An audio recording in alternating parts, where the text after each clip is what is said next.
Hi everyone, this is 4.2 Perceptual Organization. The objective for today is you will be able to explain the process of taste, smell, and touch, as well as the way we interpret perceptual organization. Taste and smell. So how is it exactly that we taste things? Well, first of all, it is a chemical reaction. Chemicals dissolve in your mouth. It sets off sensory information to your taste buds, which then neurons fire into essentially your thalamus, which then sends messages about what you are tasting. Your taste buds are the sensory receptors that receive that information, and they can sense or receive sweet, sour, salty, bitter, and umami, which is like a meat flavor, that MSG, kind of a brothy flavor. And what is that smell? Again, a chemical reaction. It's called olfaction, which is you are smelling a chemical, or there's a chemical reaction that you are smelling or sensing. Something kind of cool.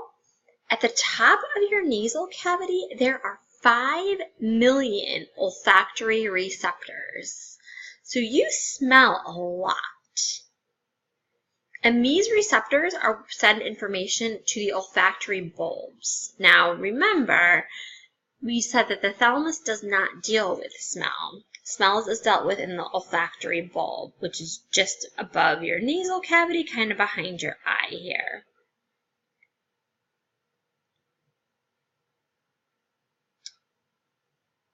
I'm going to make that a little bit bigger so you guys can see that right there. Okay. Touch is another sensation. We call this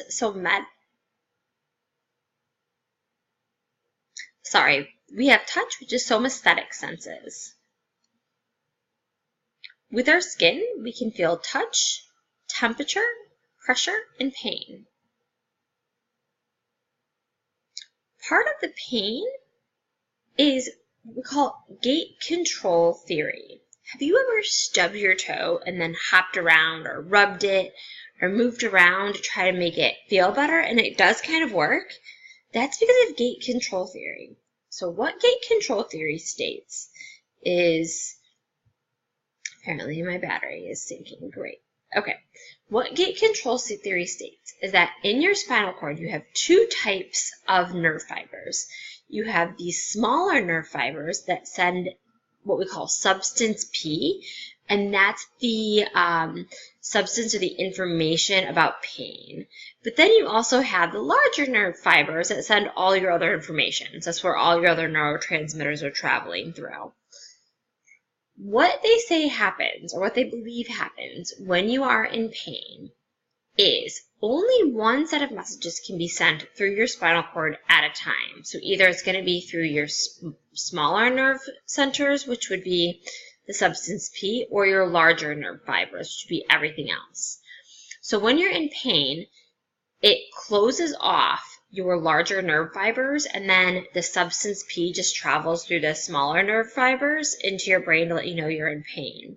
So if you do something to distract that, where the larger nerve fibers have to fire, then it can actually close off and prevent that pain signal to be sent to your brain. So that's why when you do things like jump around or rub it or do something to try to distract that pain, it can work. And the fact, or at least dulls the pain, and the fact that it's a gate and only one gate can be open at a time. Kinesthetic senses is your body's position in space. It's because we have these proprioceptive receptors in your skin, your joints, your muscles, and your tendons. So we can close our eyes and still clap our hands because of the fact that you know where your body is in space. Vestibular is your sense of balance. This is what prevents you from falling over all the time. And it's because of your semicircular canals in the inner ear as well as your vestibular sacs in the inner ear. These 2 things send messages to your cerebellum about your balance at any given point in time. We're going to move on now to perception. So again, it's our sensations or these senses and how do we interpret the senses. The first theory behind perception is what we call Gestalt theory. And they're saying, like, you can put together pieces of information without having the whole thing. We can put together this information into meaningful information even when it's not all there entirely. And these are the examples of Gestalt theory right here. The first is closure. You know this is a G without it being fully filled in. Even with a blank in the middle, you know that's a G. The second is proximity. How close things are together, we tend to group them together. So these are all little boxes, but the fact that some of these little boxes are shaded in black makes us group them together, which makes us find the E. Continuation is even though there's a line here and the S is blocking it and it's blocking the S, we know that there's a line and there's an S because we're able to continue. Similarity. The fact that when two things look similar, we're able to pair them together. Figure and ground. Figure and ground is just saying that something is going to be prominent and stick out. Uh-oh. All right. For example, the fact that you see a tree in the middle of this A, right? We know that this is an A, but you can also see a little tree right there.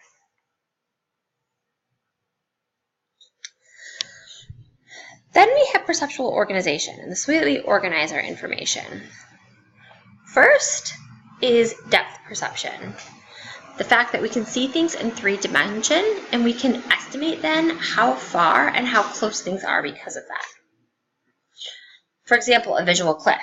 If you have a box here with plexiglass over it, and you try to get a baby to crawl across it, they're not going to do it because they can see depth perception. The second is binocular cues, and this is the fact that 2 eyes helps us with judging distance. Now, you can still do this with 1 eye. That is still possible. It is just more difficult by doing it that way. Retinal disparity is this idea that our retina gets information from, or each retina gets information from each eye, right? And so then they have to work together to compare what it is exactly that they're seeing, and then use that information to pass that information on to your brain. So retinal disparity is just the fact that each retina gets slightly different information, which makes sense. If you close one eye over the other eye, you're going to see things a little bit differently for each eye.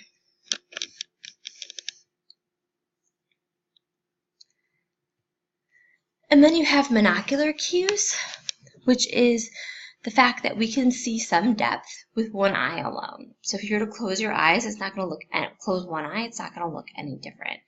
And those are the cues that we see over here. So we have occlusion, the fact one thing covering another, so the green ball looks farther away because it's behind. Relative size, if one thing is smaller, it tends to be further away. The way the shadow is casted makes something look higher or closer to the ground, even though they're the exact same distance apart. Shading, however you shade it, makes it look like it's either coming out or going back. Distance to the horizon, the same size ball, but one's on a horizon, one's not, so this one looks closer. Texture gradient, the way you color it, lighter looks closer, then darker looks further. And linear perspective, again, the fact that you can draw 2 lines that get closer together, and it makes it look like it's further away from you. And the final one is perceptual consistency. And that's this idea that we can perceive objects as unchanging. So even though we might see something with different lighting, we still understand that it's the same thing. We also have this with shape and size. If we see a car far away, we still know that it can fit 4 people inside of it, even if it looks teeny tiny. Or if we see a door move, we still know that it's a rectangle, even though we might see it at a funny angle. And finally, color consistency is where we perceive familiar objects as having a constant color. So right here, box A, box B. Are they the same color or are they different colors?